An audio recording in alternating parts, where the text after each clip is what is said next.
Hello दोस्तों, नमस्कार, प्रणाम। कैसे हैं आप सभी। मैं विष्णु आप सबका स्वागत करता हूं अपने यूट्यूब चैनल स्टडी मास्टर जी पे। हाँ दोस्तों, आप जो पीछे देख रहे हैं संधि, आज हम इसी पे चर्चा करने वाले हैं और बिना समय गवाए मात्र 8 या 10 मिनट में हम पूरा संधि कवर करने वाले हैं। तो आइए मिलकर इस टॉपिक को कवर करते हैं। संधि संधि संधि किसे कहते हैं? तो संधि का परिभाषा होता है कि दो वर्णों के मेल से उत्पन्न विकार को हम लोग संधि कहते हैं। दो वर्णों के मेल से उत्पन्न विकार, विकार का मतलब होता है बदलाव या परिवर्तन, बदलाव या परिवर्तन। दो वर्णों के मेल से उत्पन्न विकार को क्या कहते हैं? संधि कहते हैं। यह संस्कृत के दो शब्द सम प्लस धी से मिलकर बना होता है संधि। संधि का मतलब ही होता है जुड़ाव करना, मेल करना, यानी दो वर्णों के मेल से या जुड़ाव से उत्पन्न विकार को, विकार यानी बदलाव या परिवर्तन को क्या कहते हैं? संधि कहते हैं। संधि के प्रकार, संधि कितने प्रकार की होती है? तो संधि 3 प्रकार की होती है। पहला स्वर संधि, दूसरा व्यंजन संधि और तीसरा विसर्ग संधि। संधि के प्रकार में 3 प्रकार, स्वर संधि, व्यंजन संधि, विसर्ग संधि। अब आगे स्वर संधि के कितने प्रकार होते हैं? तो स्वर संधि के 5 प्रकार होते हैं। पहला होता है दीर्घ स्वर संधि, दूसरा गुण स्वर संधि, तीसरा वृद्धि स्वर संधि, चौथा यड़ स्वर संधि और पांचवा अयादि स्वर संधि। और स्वर संधि कहते किसको है? तो स्वर संधि के लिए हमने परिभाषा लिख रखा है। स्वर संधि, स्वरों के मेल से उत्पन्न विकार को हम लोग क्या कहते हैं? स्वर संधि कहते हैं। अगर हम एग्जाम्पल की बात करें तो यहां अगर हम एग्जाम्पल जोड़ेंगे तो विद्याधन, विद्याधन आलय मिलकर बनेगा विद्यालय। विद्याधन आलय मिलकर बनेगा विद्यालय।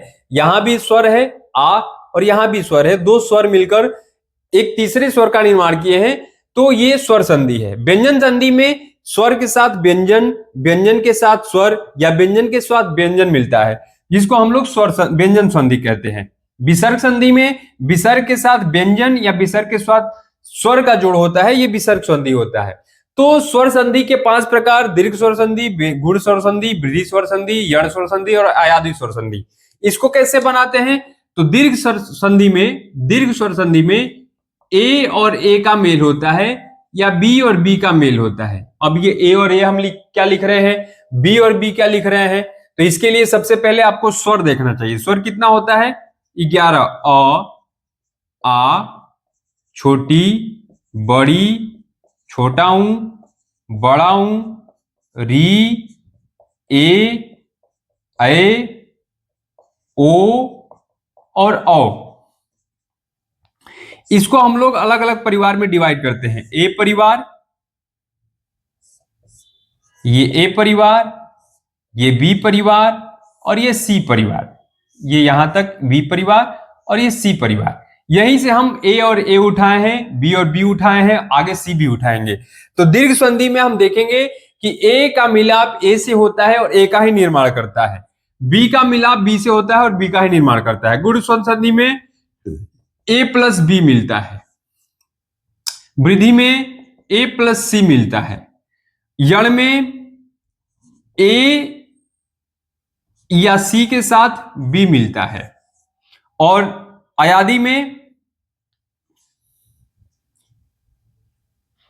ए या बी के साथ सी मिलता है। ए या बी के साथ सी मिलता है।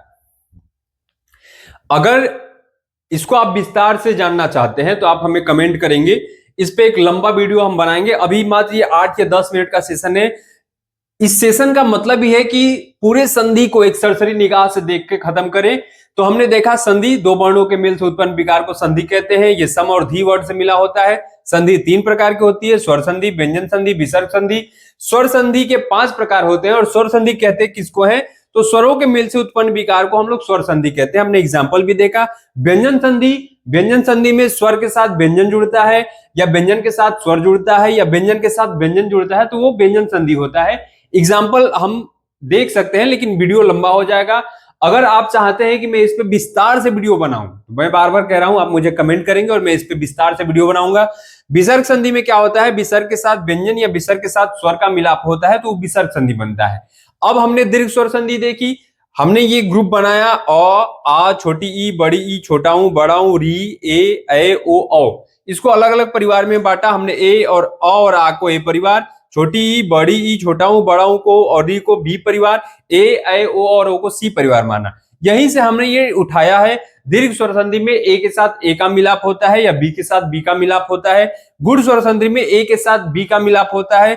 वृद्धि स्वर संधि में ए के साथ सी का मिलाप होता है। यड़ स्वर संधि में ए और सी के साथ बी का मिलाप होता है और अयादि स्वर संधि में ए और बी के साथ ए या बी के साथ सी का मिलाप होता है। तो ये पूरा जो संधि है हमने एक सरसरी निगाह से कवर किया। एग्जाम्पल अगर हम लेना चाहें तो ले सकते हैं, लेकिन वीडियो बार बार कह रहे हैं लंबी हो जाएगी।